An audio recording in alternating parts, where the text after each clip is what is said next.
Hi, I'm David Bercot, and tonight we're doing another episode of The Historic Faith. This is March 2024, just a few days before Easter. So I have in front of me a number of questions about Easter. We thought we would just focus exclusively tonight on the subject of Easter. So I'll just begin with the first question, which is, I've always heard that Easter is a pagan holiday. Is that true? Well, the answer very simply is no. Easter is not a pagan holiday. Those early Christians who were just one generation removed from the apostles were celebrating Easter way back in the early 2nd century.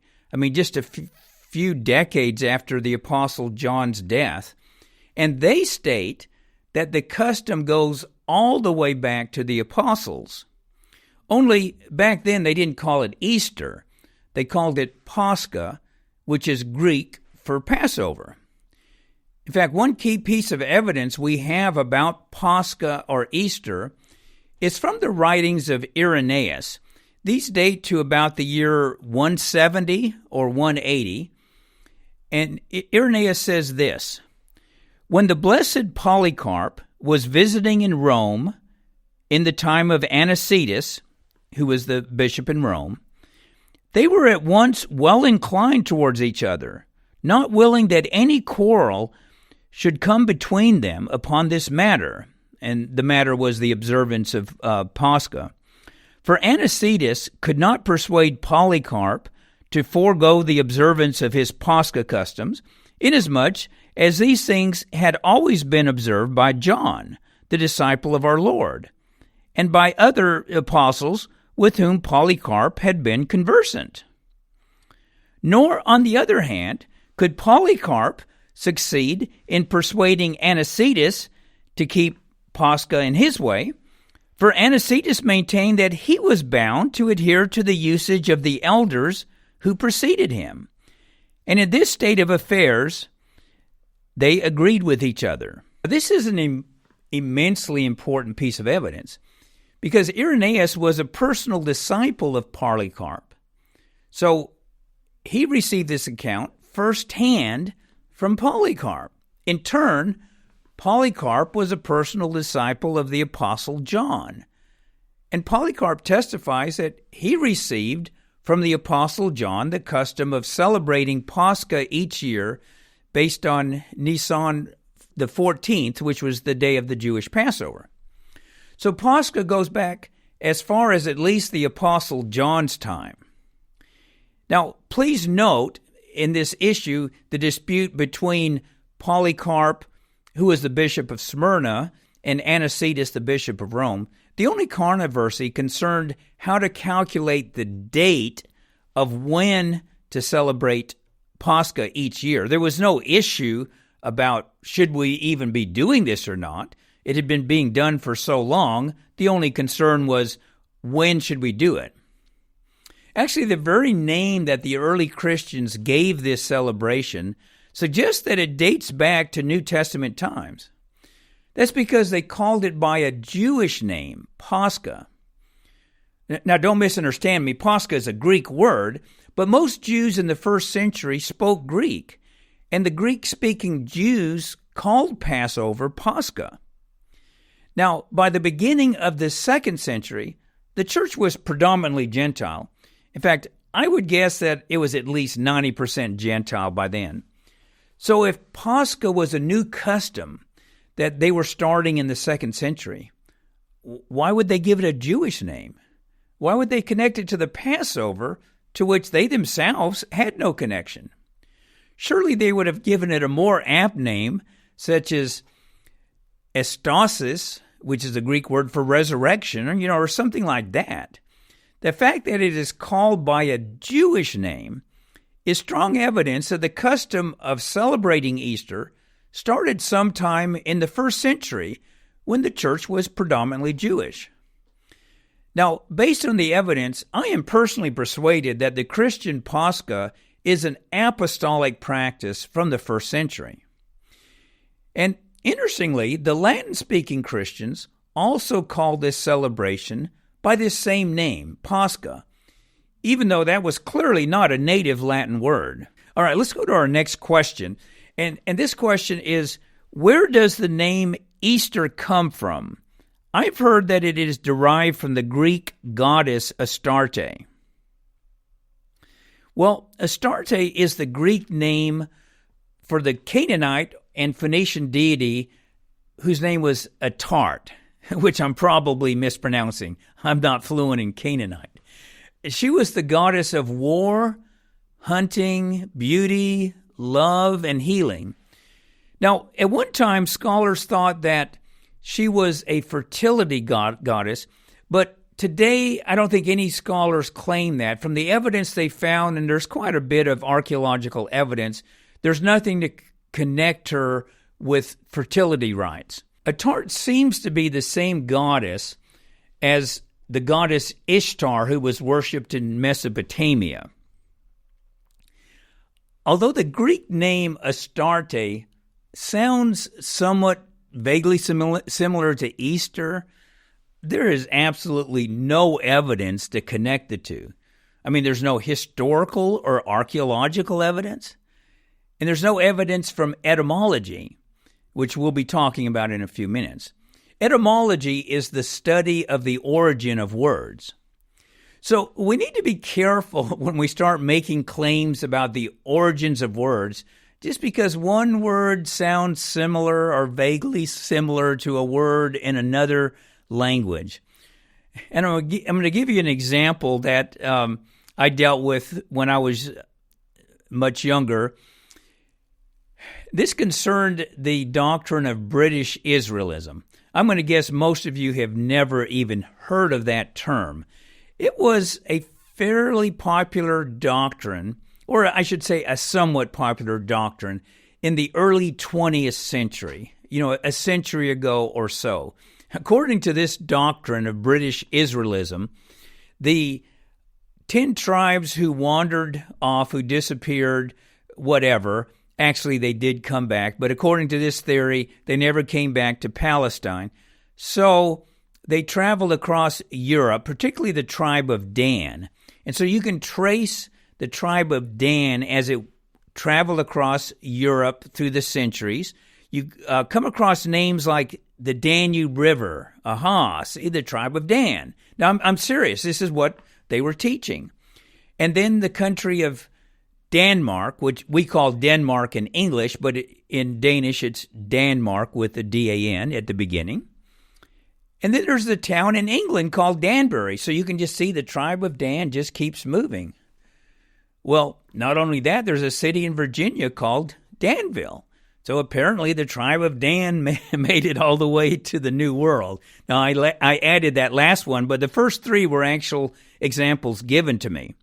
So I think you can see the danger of just because something sounds the same as a word in another language, you can't start making claims like that.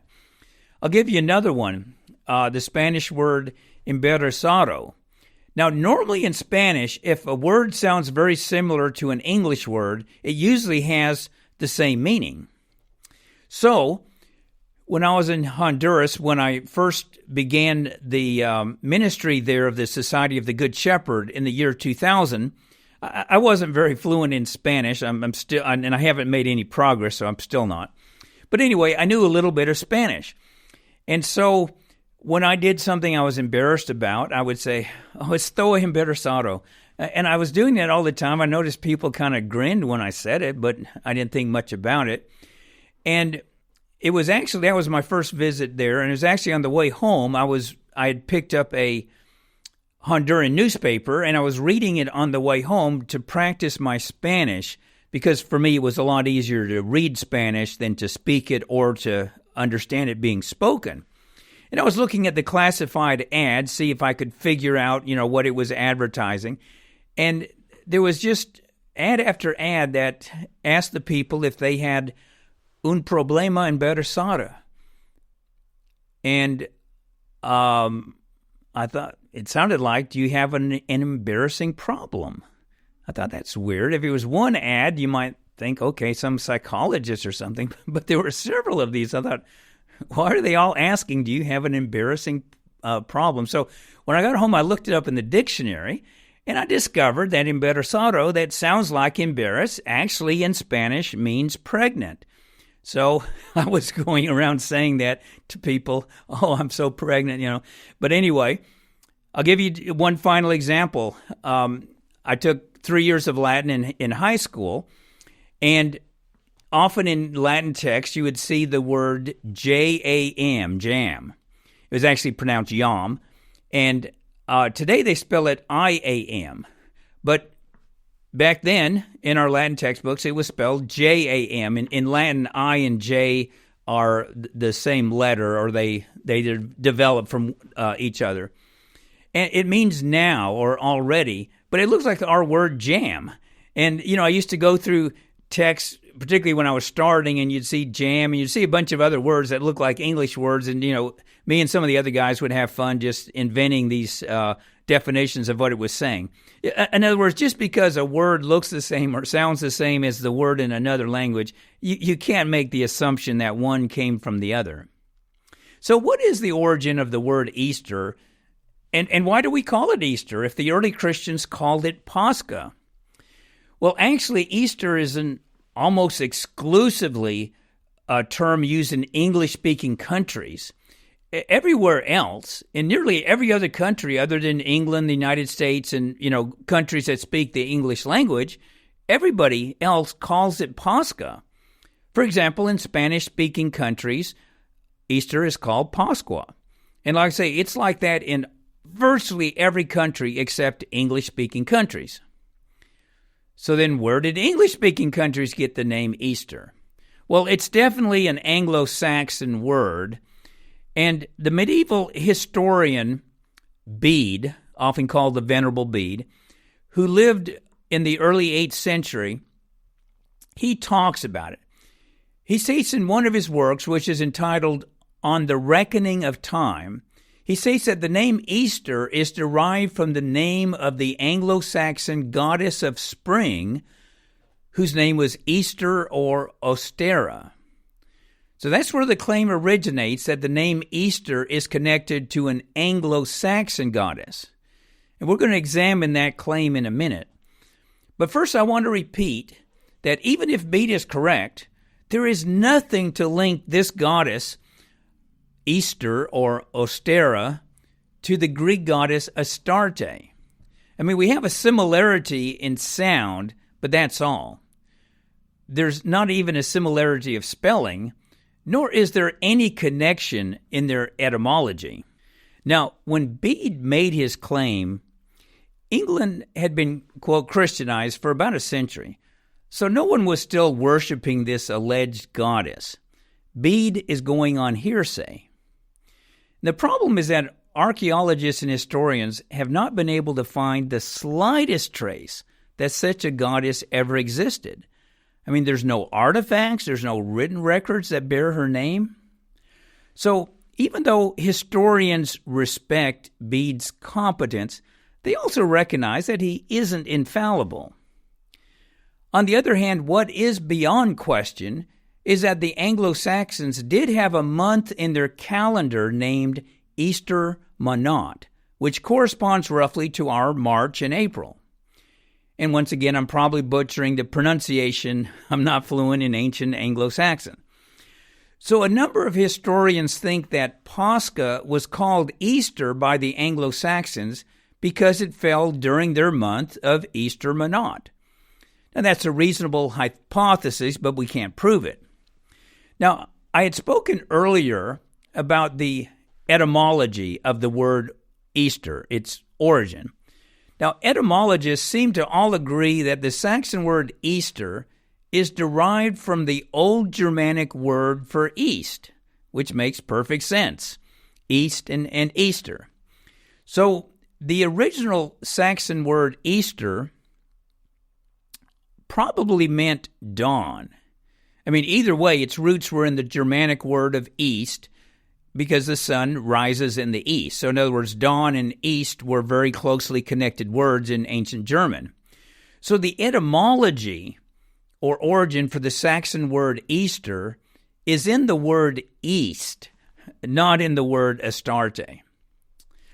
Now, since in ancient times and often today, the celebration of Posca always began at dawn, it's easy to see why the Anglo-Saxons would have called the celebration Easter, which was apparently their name for dawn. Or, as others have said, it may have come from their name for the month in which it was celebrated. Okay, let's go to our next question. Is it wrong for us to call it Easter, or should we call it Posca? And that's certainly a valid question. And I don't know that there's one right answer. I personally have no problem calling it Easter, but I wish we all did call it Posca instead. However, how do you change such an entrenched custom? It's similar to our calling the first day of the week Sunday, or our calling the seventh day of the week Saturday. I mean, both of those words are of pagan origin. But, yeah, how do you stop it? I mean, the Quakers tried. They came up with a calendar that did away with all of these names that have pagan origins, both the days of the week and the days of the month. But, I mean, their calendar never caught on. No one uses it today because the days of the week and the days of the month are too entrenched in our culture. And so it's very hard to get most English-speaking people to change the name from Easter to Posca. Now, a lot of people in my own church, which is Chambersburg Christian Fellowship, they often will call it Resurrection Sunday, and I like that as well. But as I said, my preference would be for all of us to call it Posca, which is what the early Christians called it, and it's what most of the rest of the world calls it.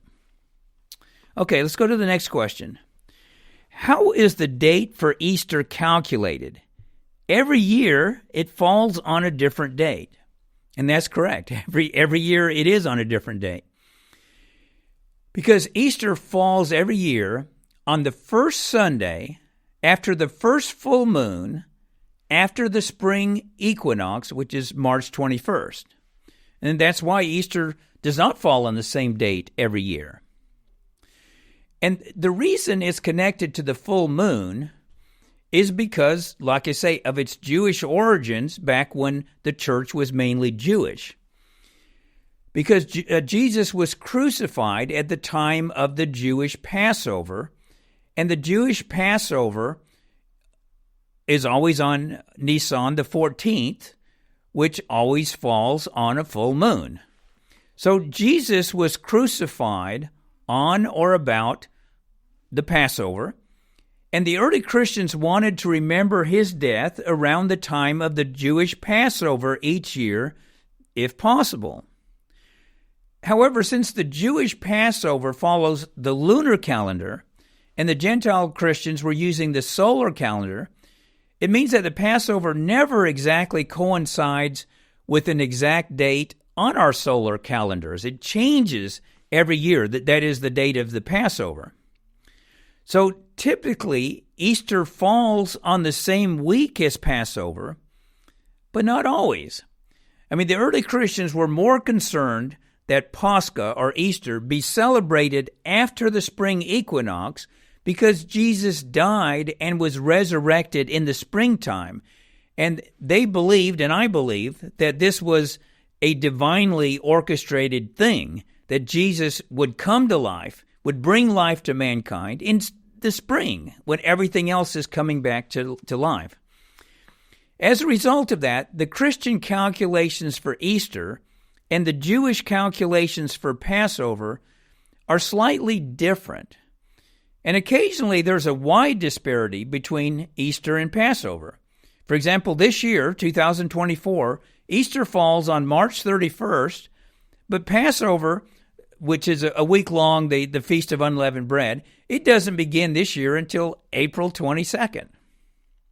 Now, although Passover can fall on any day of the week, the early Christians felt it was important to always celebrate Easter on a Sunday, the day of the week in which Jesus was resurrected, which makes perfect sense. It would seem strange to celebrate his resurrection on a Thursday.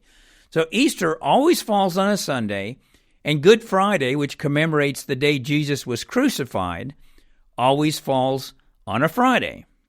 So again, in case you didn't catch it, Easter is the first Sunday after the first full moon after the spring equinox, which is normally March 21st. That's how we calculate it.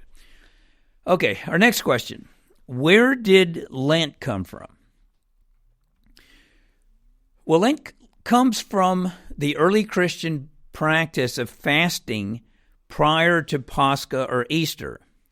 Now, normally Christians fasted every Wednesday and Friday. So Good Friday was a regular fast day anyway. Now, in most churches, Christians also fasted on the Saturday between Good Friday and Easter Sunday. So if nothing else, in most churches, I'm talking about, in the pre-Nicene period, in most churches, Christians would have fasted that Friday of Good Friday and also the Saturday. And then Sunday, of course, was a time of feasting and celebrating. But other Christians during the early Christian period, and like I say, it varied between churches, they fasted the entire week preceding Easter.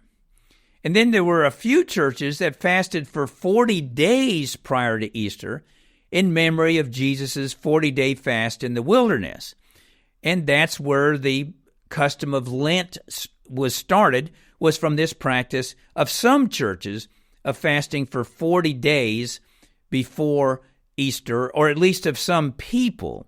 It was never something enforced on everybody in the whole church that they had to fast. So,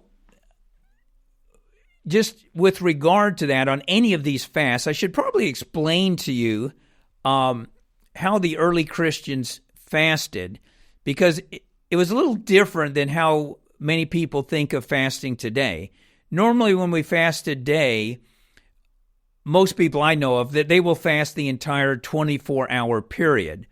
And some people have been able to fast completely for 40 days, not eating anything at all. But the normal Christian practice, and why they were able to fast so often, like I say, every week, 2 times a week, and other days if they had a special reason to fast, was they would begin the fast at sunrise, but then they would end it at 3 o'clock in the afternoon, which is the hour when Jesus died. So you would go for much of the day without eating, but then at 3 o'clock in the afternoon, you would end your fast. Now, the Montanists, who were extra strict, they would go all the way till 6 p.m. So their fasting 40 days didn't mean they went 40 whole days without eating anything, which is humanly possible. But like I say, the average person would probably not be able to do that without exceptional faith. But yeah, they were eating each of those days. They just were not eating between sunrise and 3 in the afternoon. Okay, our final question is, what about Easter eggs and Easter bunnies? It seems certain that they are of pagan origin. And yes, I've always assumed that myself. I mean, what do they have to do with Easter? They're certainly not in the Bible. Well, the Easter bunny and Easter egg are not of early Christian origin. There's no mention of them in the pre-Nicene writings or in the post-Nicene writings of, say, like the 4th or 5th century. The problem, though, is that no one knows how they became associated with Easter. The popular answer is that the Saxon goddess Easter was the goddess of fertility, and that bunnies and eggs are symbols of fertility. And, I used to say that myself, so I'm not ridiculing anyone who says that.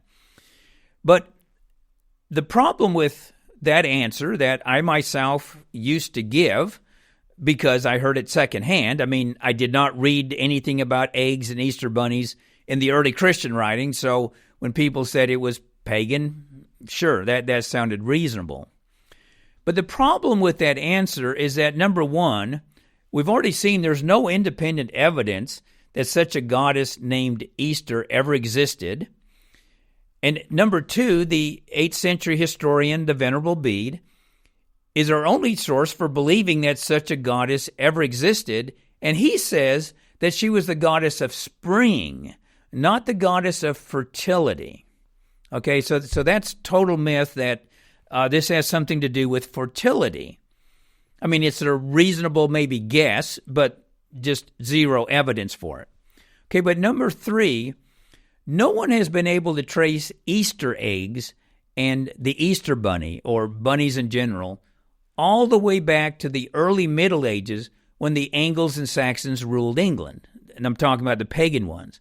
If eggs and bunnies were associated with a pagan spring holiday, then we would find some evidence during that period when the Angles and Saxons ruled Britain, and some of them were Christian or quote Christian, but most of them were pagan. I don't know how long it took, maybe 200 years before they all finally converted to Roman Catholicism.